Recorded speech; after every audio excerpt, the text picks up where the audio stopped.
lap penalty.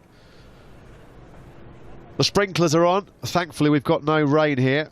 Beautiful autumnal day here in Aragon. Not a cloud in the sky. And unfortunately, the doctor diagnosed with coronavirus. Sadly, it was confirmed by the Monster Energy Yamaha team that Valentino Rossi tested positive, having returned home from Le Mans to Tavullia. We wish the number 46 well in his recovery. Valentino Rossi, of course, going through quite a difficult period. He'd crashed out in the 3 previous races prior to this weekend. So Rossi absent then, unfortunately, this weekend from both Aragon races in the build-up to this 23-lap race. There's Lynn Jarvis, Yamaha Motor Racing Managing Director. Management confirming that because of the rules and regulations surrounding, and the laws surrounding Valentino Rossi's time to spend in quarantine, he will not be in Aragon next weekend, and he won't be replaced as well. There's been a lot of talk about, of course, potentially Jorge Lorenzo coming in to replace him next weekend. That's not the case.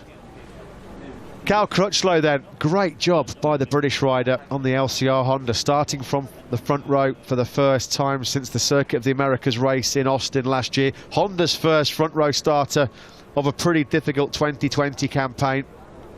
There is Crutchlow's number 35. It's been a good weekend as well so far for Lucio Cecchinello's independent Honda crew. Taka Nakagami goes from 7th place. Top 10s in every Grand Prix so far this year. You can't write him out of the championship charge. And his Sunday got off to the best possible start this morning as well, when Nakagami topped the 20-minute warm-up session.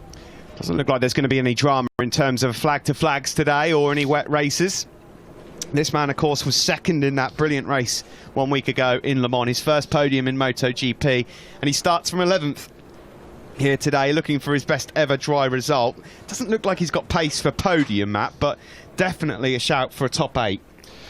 Yeah, and there's another look at the statue that was unveiled, the monument unveiled when Marc Marquez had that famous Turn 10 named after him.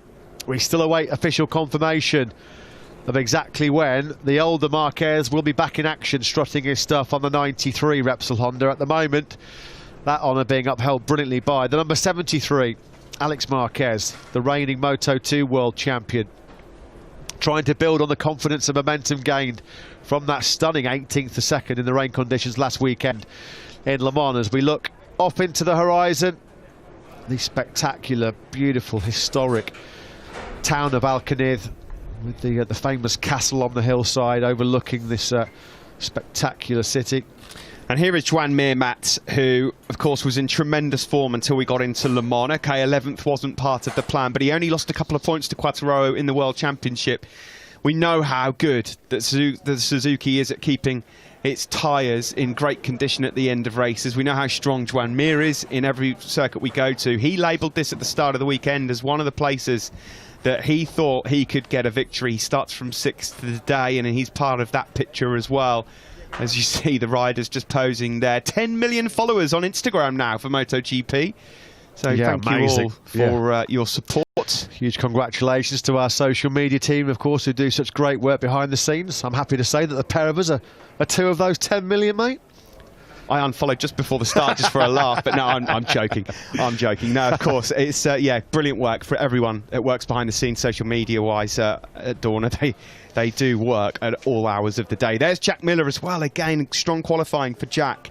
Hard to know where he stands in terms of race trim, though, Matt, starting from the second row. It's hard to know, really, where everybody stands in terms of race pace. Certainly in those last 7 or 8 laps, it's a bit of a journey into the unknown. Maverick Vinales did 16 laps on the same tyres yesterday and was very, very fast and, more crucially, very consistent. He thinks he's found something in terms of the electronics to help him get the best tyres, or certainly good grip in the last 10 laps, which was a real issue for him last year when he dropped into the clutches of Jack Miller and lost that last podium place. Andrea Dovizioso, is he looking slightly happier and more content with life after yesterday when one of those gloves got launched into the back of the Ducati garage?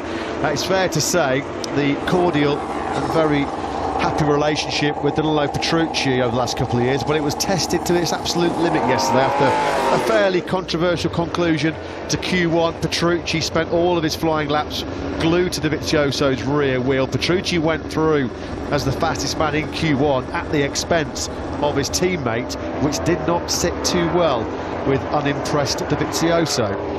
He comes into this one, Dovi, 18 behind this guy, El Diablo, Fabio Quartararo. A massive day for Dovi from the 5th row of the grid. What can he salvage today to try and keep himself in the hunt for next week? Yeah, he felt like soft tyre time attack modes have not really been his forte this year, but he felt like had he got through that Q1, he was going to be on the first 2 rows in the top 6, and that meant he was going to be in the podium game.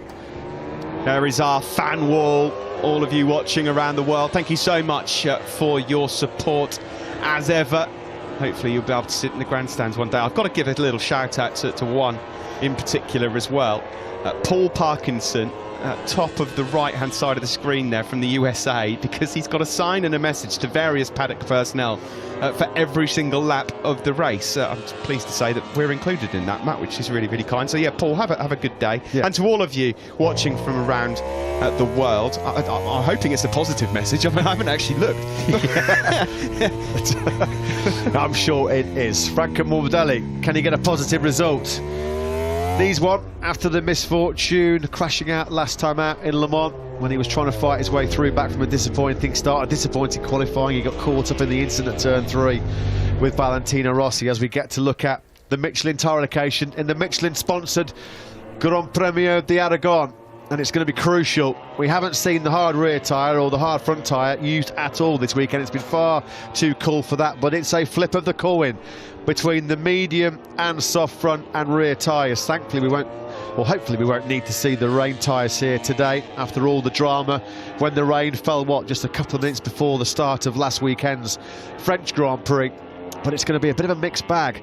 It looked like for some the preferred pick was going to be the medium front tyre and then the soft rear, but Michelin made it quite clear they do expect some drop-off in the last 5 or 6 laps with the soft rear tyre. We don't expect to see a big deviation and a big deterioration in grip like we saw in Barcelona a couple of weeks ago, where some riders were experiencing gaps in their lap times from start to finish by about 2 or 3 seconds, which you don't see very often in modern day MotoGP. So time management, as it always is in MotoGP, will be absolutely essential here today.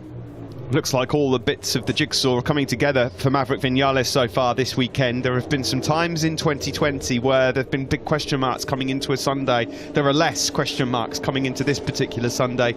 It's a short run into turn 1, so there shouldn't be a big problem from a drag from the line. He's on the front row. His pace looks sensational on used tyres as well.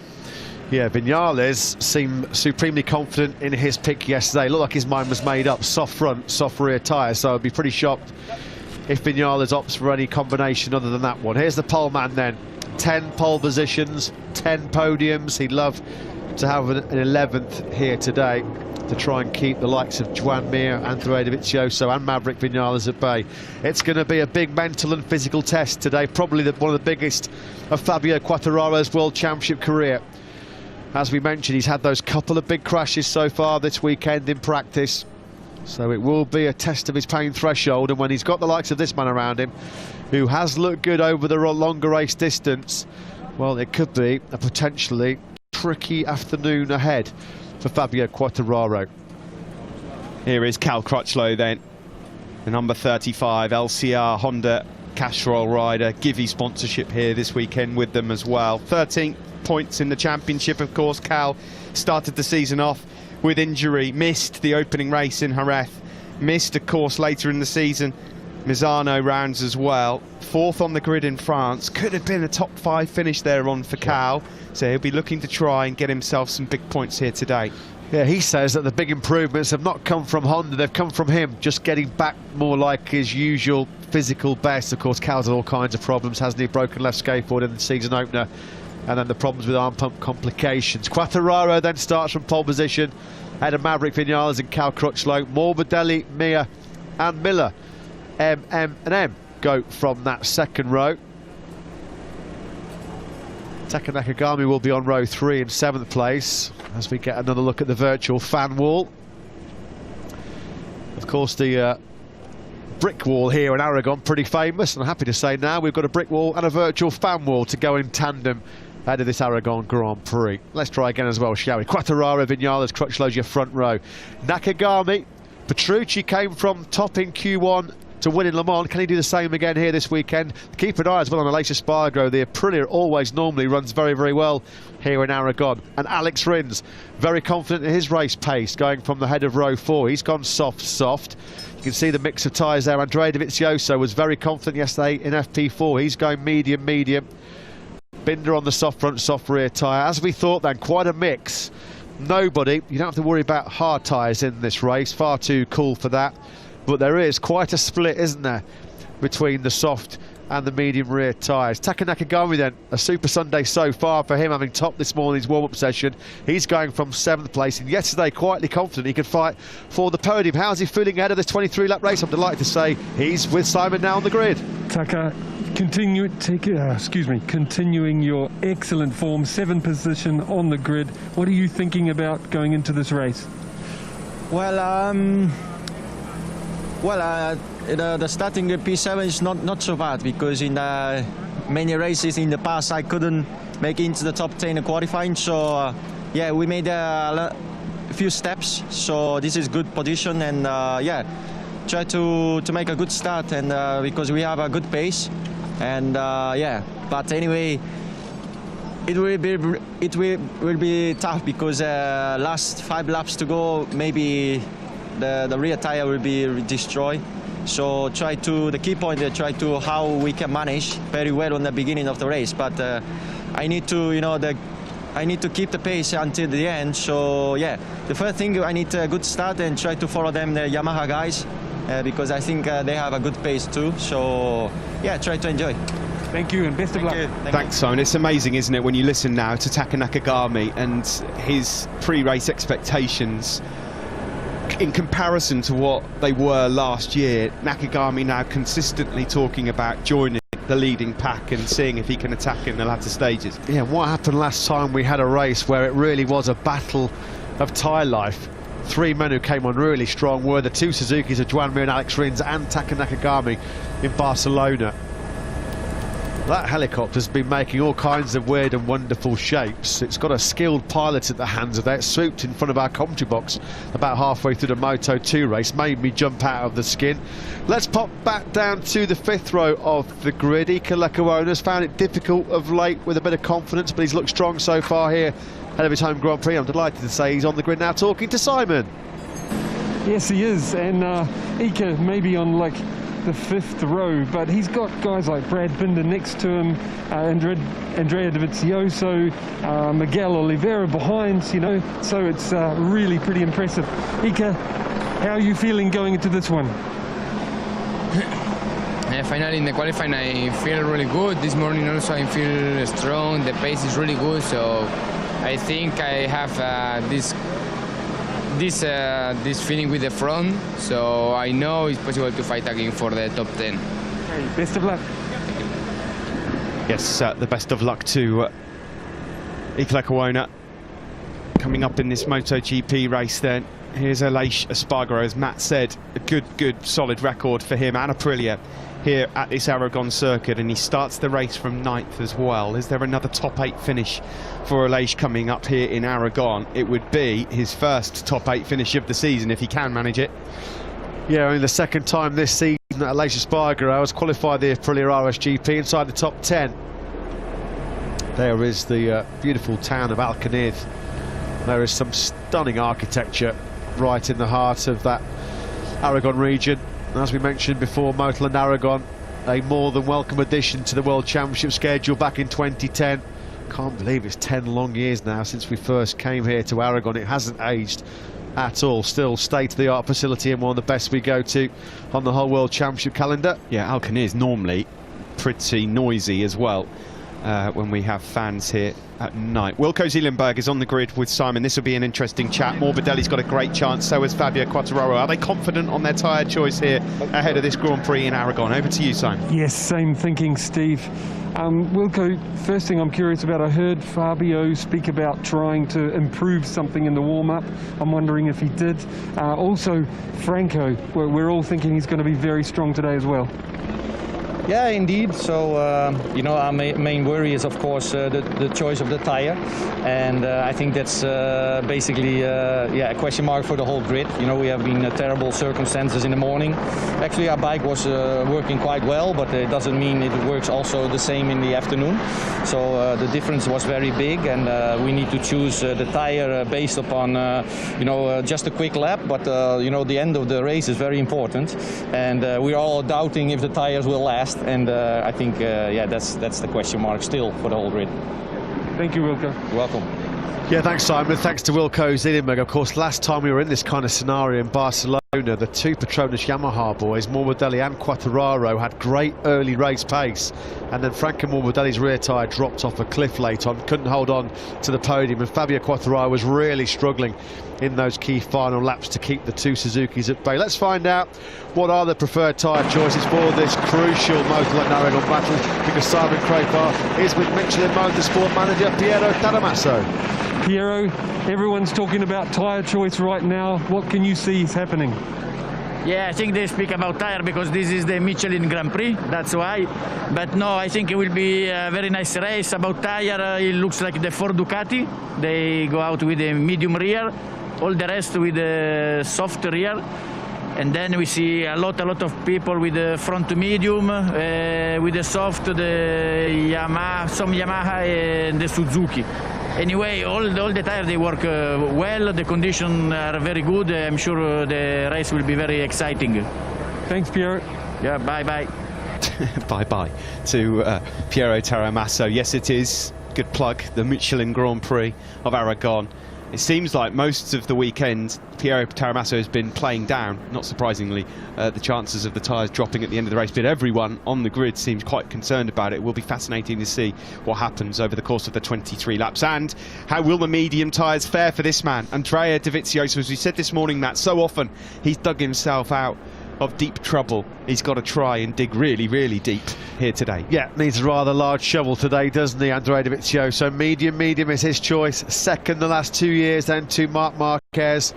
Two of only 3 podiums in 10 visits previously to this Motorland Aragon circuit. Simon Crafar believes that Dovi can salvage something here today, and who would argue that? A good start is required, though, yeah, in order to do that. And also keeping himself out of a bit of bother early on, of course. Remember what happened to him when he qualified deep down in Barcelona, caught up in somebody else's mistake yet again. First corner, he was taken out by Fabio Quartararo in Silverstone last year. In fact, all of his last 3 DNFs have been somebody else's incident. So fingers crossed for Andrea Dovizioso that he does get to at least fight for the podium in this 23-lap Aragon encounter.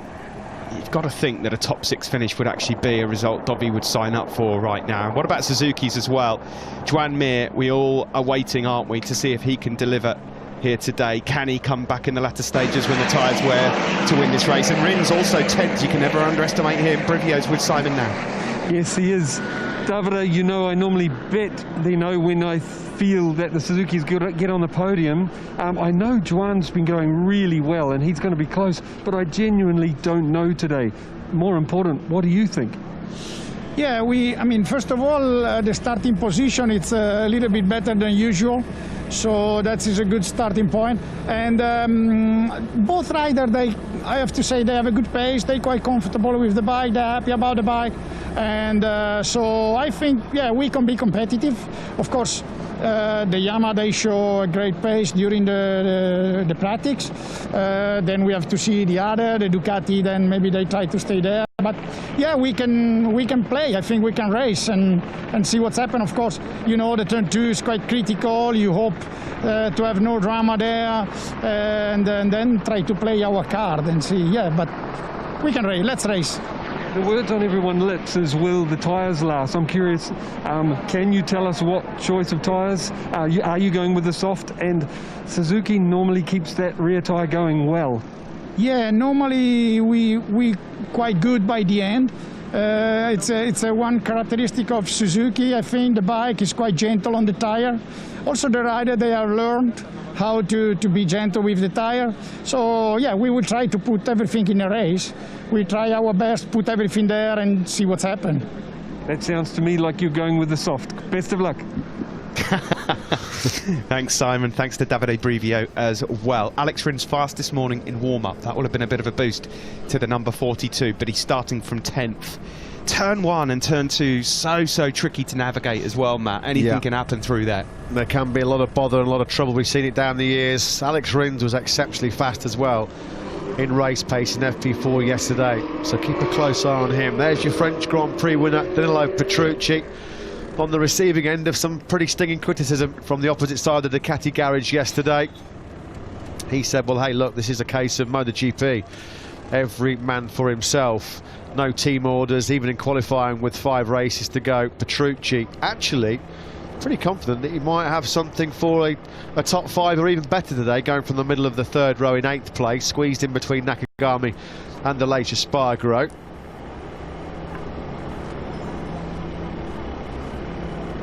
Franco Morbidelli then shadowed his way to the front, didn't he, in Misano, and stayed there and went on to win the race. Could he do the same again today? After the disappointment of Le Mans, he would need something like a P1 or a P2 to try and get himself a bit closer to his teammate in the World Championship, but he's definitely got the speed, there is no doubt about it.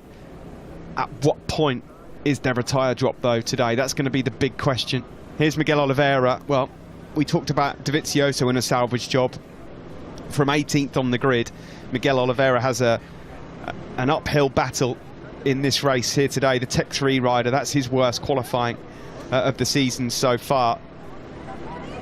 Yeah, there's been a couple of disappointing performances from a couple of old Moto2 foes. Oliveira's worst qualifying since Misano last year, 13 months ago. And Pecco Bagnaia has been really struggling on the Ducati GP20. He said yesterday, unacceptable to be a future factory Ducati rider, to be so far off the pace. Pecco Bagnaia 17th, his worst qualifying since the British Grand Prix at Silverstone last year. Bradley Smith on the Aprilia, holding the umbrella there, a familiar face to many. Former Moto2 rider Claudio Corti, well in the camper over at Aprilia.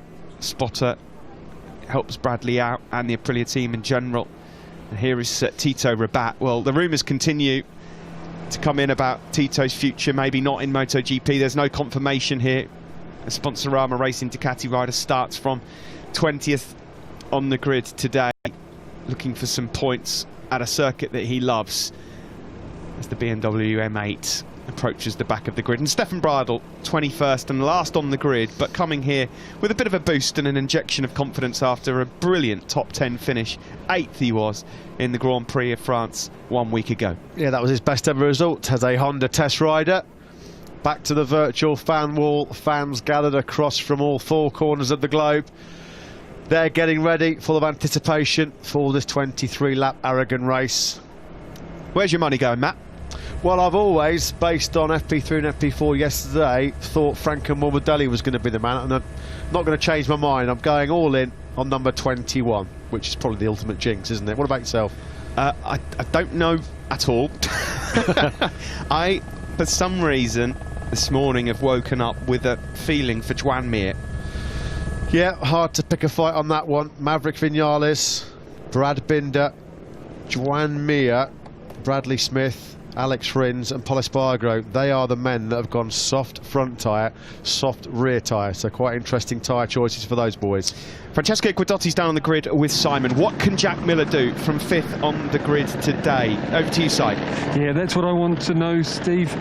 Francesco, what do you think Jack can do from 5th on the grid? We know he's really good at starts.